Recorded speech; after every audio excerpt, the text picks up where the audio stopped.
You're standing at the end of a road before a small brick building, in search of adventure.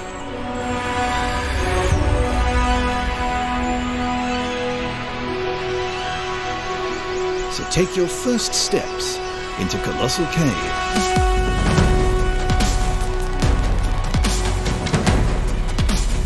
The lantern is now lit. Explore the vast darkness of the mythical Colossal Cave.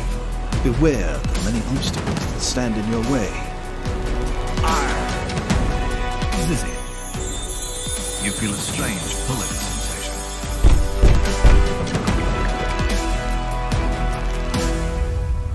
And find the valuable treasures held within. And perilous encounters that threaten to end your quest quickly and without mercy. A huge, green, fierce dragon bars the way.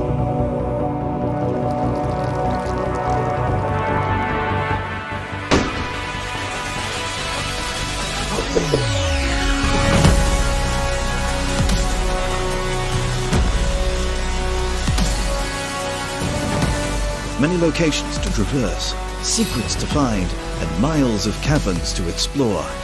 You'll never know just what your own adventure inside Colossal Cave will bring.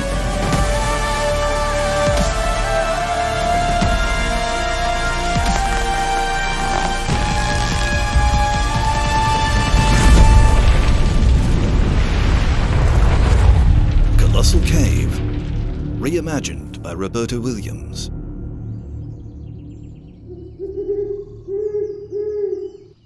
The only way out is in. Colossal Cave, which is the return of Ken and Roberta Williams, and certainly there's been a lot of discussion about this game and about Ken and Roberta Williams. I mean, how can there not be? The first time after 30 years that they're making Colossal Cave, or remaking Colossal Cave. It's a remake of the text adventure. So now you mentioned you played Sierra games. Did you play Colossal Cave, the text adventure, when you were growing up, or have you played it before? No, I did play some text adventure games, but never Colossal Cave. That was just too early, and I never really went back to like those archived versions. Like even Zork, I didn't really play. Zork, of course, being inspired by Colossal Cave Adventure. That was like Zork was like the big one, but it kind of came from Colossal Cave. But yeah, no, I so you're coming into this new. The reason I asked, sorry, go ahead. I mean, I knew the basic premise and I knew kind of what it was about, but I didn't really have personal experience playing it or really deep insight into what was going on in that game. Yeah, no, the reason I asked you this is because so nostalgia wasn't your driving factor when you were playing this game, because for a lot of people who either grew up playing Sierra or Colossal Cave, nostalgia is a big reason for their enjoyment. But nostalgia wasn't part of it for you. Would you say that's correct? Not as much, probably. I mean, as I said, I do love Sierra games as well, and I was quite interested in seeing what the Williamses had done with the game, but it wasn't really like, oh my god, this is like one of the things from my childhood, or I really have very particular fond memories of this, and I really want to experience it now. People weren't quite sure what to make of it, I think, particularly because if you it's a remake of a 50-year-old text adventure, so well, I suppose we can go into the review of the game itself.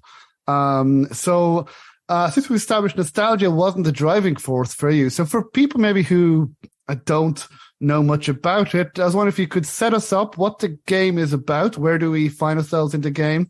And what are your thoughts then on this game?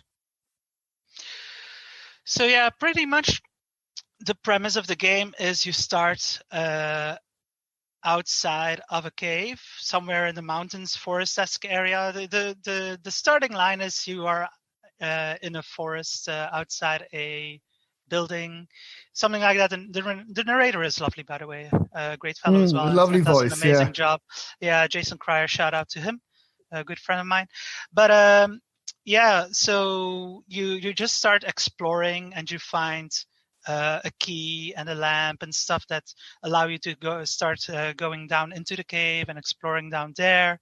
And then you learn magic words and start coming across fantastical creatures, tropes from fairy tales and such. Pretty typical fantasy fare nowadays, but back then to have that in a game was, I think, relatively new and revolutionary. Of course, the game is very faithful design-wise and content-wise to the original as well. So it's definitely, they're keeping it very much in style with how it was originally written about 50 years ago. Yeah. And so, you just explore through these dank, mysterious, I would say very atmospheric and immersive caves, despite, people argue about the graphics. I think for being a game that was made VR first, so it was really made to be played in VR first and foremost, I think for that it looks pretty good. But it's not like high fidelity AAA graphics, but still, for me it gets very immersive, and just the styling of it, it's really enjoyable. And then you start finding treasures, and you start learning about what's going on and how to get past all the puzzles. And pretty much the goal of the game is to find all the treasures that are in the cave. And then there's a special ending, which is quite enjoyable. You just come across all kinds of interesting things. It's also very interesting because I was saying it's very fantasy styled, but it's also got some sort of, I don't know exactly how to describe it, some kind of techno steampunkish vibes a little bit with the dwarves who live in the caves. And there's something special going on there. And I really thought it was an interesting juxtaposition. So I would certainly recommend looking into it. Yeah, no, I'm delighted to hear, because it was kind of up in the air how this game would do, especially for people like us who didn't play the original game. And the game design, as you mentioned as well, that it is based on a 50-year-old text adventure. But the sense that I'm getting, from listening to you and reading people's comments, listening to people, is the sense of exploration in the game, that you don't really know what's coming around the corner when you play the game. That you mentioned dwarves come out of nowhere, and there's all sorts of creatures, dragons, and other things as well. Is that what you enjoyed particularly? Would you say the exploration? Yeah, certainly. When I first played it, my first blind playthrough, it was just seeing all the new sights and never knowing indeed what's around the corner, just enjoying the views and the experience, and then getting jump scared by those dwarves and the pirates. I was playing it on stream. It was just quite a fun experience, and also interacting with people in chat, and it was kind of like a real fun experience. That way, it felt both mysterious and exciting, and on the other hand also surprisingly comfortable and cozy. Just, I don't know, there was something just nice about it. Oh, lovely. And now I know that some people, if they just, first of all, I think we might say, are you one of the, you did a speed run on this game, correct? Are you number 1 or number 2 in the speed run of this game, I heard? I've been wanting to speedrun games for a long time, and I had just finished it, and I was like, I want to play some more of this, and I would love to try speedrunning it. And shout out to David TKI, who is a speedrunner who first started speedrunning Colossal Cave, and he kind of routed out how to go through the game in a fairly quick way. And I just started kind of learning how he played through it. And then I happened to, after some attempts, get world records on any percent. So just getting through the getting through the game as quickly as possible. And I currently also have second place in the 100% category, so that's getting the full score with all the treasures. Yeah, and both of those are sub 20 minutes. Any percent is sub 15 minutes. I don't know the numbers off the top of my head, but it's somewhere around 13 minutes or so for any percent, and finishing the full game like somewhere around 15 minutes. Yeah, it's surprisingly quick, yet it's still a lot of fun. The main problem is, and that's a problem with the game in general, is there's a lot of luck and random numbers involved, because of the design that they really stuck to, those design choices from about 50 years ago, which worked very well in a text adventure game, but don't always translate the best to 3D graphical adventure, where you have free motion, you can roam around as you wish, and sometimes it just makes it quite difficult and frustrating, especially when you're trying to go through it as quickly as possible. And it's just one of these things, like the main thing that makes or breaks a speedrun attempt is the pirate. The pirate he can just show up at the worst time and just take all your treasures, and then you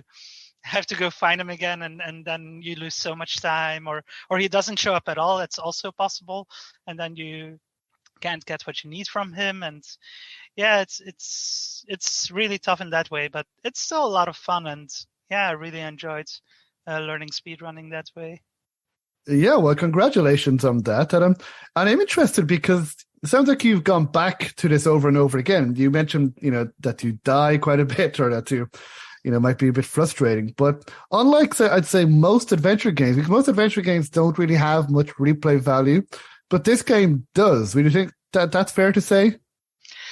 I mean, I think it depends on what you want to get out of it and how you approach it. There's certainly quite a bit of content to explore and discover, and that can require multiple playthroughs if you didn't find them all on the first try, or if you just want to go back and explore something again. There are certainly some secrets that can be tricky to find, or that you can't figure out the first time around. So it's definitely got a replayability in that sense. And then, of course, if you do speedrunning or some other way of approaching the game in a new way, then there's certainly a lot of replayability and value to be found there for sure. Fantastic. Because from what I'm getting, again, from yourself and other people, first of all, reading some reviews, or people who didn't like the game were people who maybe played for an hour or a few hours or whatever, but people like yourself who've gone back to look for all the secrets generally seem to enjoy it more, as what I find. It's a game that I think needs to be played kind of more. But now you mentioned the frustrations. Do you think that might put people off, or do you think that people should just give it a go to continue to play it? Or is there anything you would change in the game? Well, I think there's just in general a high barrier of entry to even buying and being convinced that it's a game for you, because the release price they set is arguably too high. $40, which it's a little on the high side. Yeah, I would argue it should have been about half of that. I think $20 in that vicinity would have been a lot more reasonable to ask. Right. I know there are justifications for that, but it's just going to be harder to convince people to buy it, and especially people look at the graphics and they go, this doesn't look like what I would expect from a $40 game. I don't know, and then it's always I'll wait for a sale, or and then some design choices, as I was saying, that can make the game frustrating in places. You can die randomly just out of nowhere from the dwarves.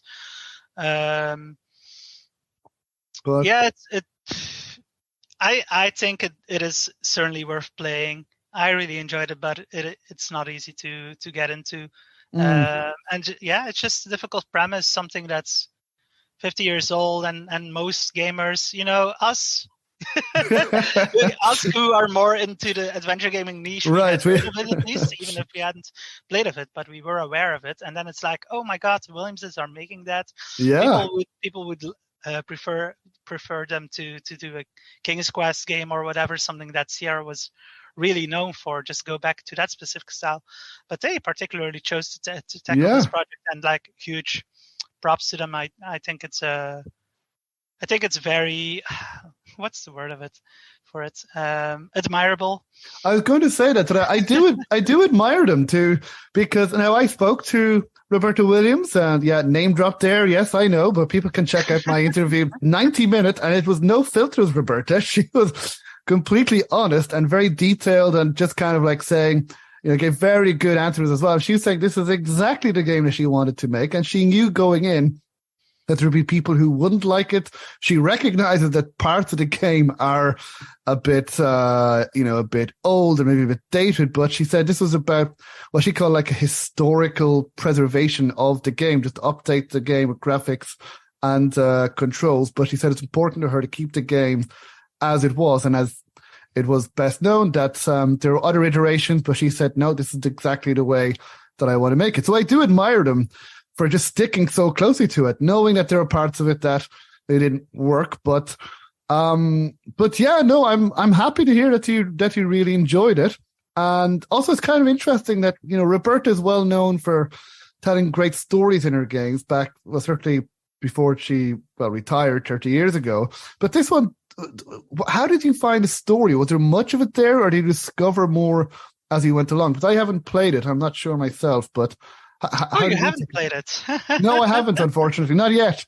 I've been so busy. Yeah, I completely understand that. It's difficult to get around to everything nowadays. And life gets in the way. Yeah, exactly. But I am curious now. I'm more and more curious to hear about it. But before I let you go, what did you think of the story in the game? Yeah, there's not a lot of real story. Like, there's not really any characters to talk with or interact with, and most of what you learn about what's going on in the caves and with the whole situation there is very much told through environmental storytelling. So it's very much just exploring and seeing what's going on, what the characters, the dwarves and other characters are doing, and that way, you just start getting a feeling, for what's going on, what is making the caves, the colossal caves, stick, and then the ending also is quite narratively interesting, I would say. But there's not a lot of meat on the bones as far as real storytelling goes. It's more like really absorbing the atmosphere and just seeing what's there, and it's hard to define, but it's just, there is a narrative. It's just you really have to dig in and look around. It's just about trying stuff out, finding the secrets. It sounds like it's more a game for exploration and finding secrets, as you mentioned. That's what brought you back again and again. And from what I've heard from other people, they were the same. That they were saying, there's something about the game that keeps drawing them back into it. No, fantastic. And would you? How would you feel, about Ken and Roberta Williams making another game? Would you like them to update another text adventure, make something original? Or I think this was a huge learning experience for them, because they had indeed not been active in the gaming industry much at all in the past 20 to 25 years, and I think they learned a lot of lessons, and I'm sure that if they want to, they could certainly give it another go and either make something that leans closer to what people know and love them for, which might also be more commercially of interest to people, a bit more commercially viable than Colossal Cave 3D is. I would just be very interested personally to see where they go next. I don't know what they will do, but I'm there for it if they want to give it another shot. But I think the ball is in their court in that regard. Of course, yeah. I'm not sure they know, because I did try and get it out of Roberta, but she was saying, "Well, we'll see how the game does." I think they are waiting a bit indeed, and yeah, which is probably a good thing. Just wait. Yeah. And the project is also still not fully wrapped up for them because right. they still have the VR versions to get out. And cool. Hey everybody, this is Shorter Than Bar from the Adventure Games Podcast. Thank you so much for watching this video. If you'd like to listen to the entire episode, you can do so either on Apple Podcasts, Spotify, Google, Podbean, and all other major podcast platforms. Basically, wherever you listen to podcasts. Or you can listen at the link below. Hope to see you there.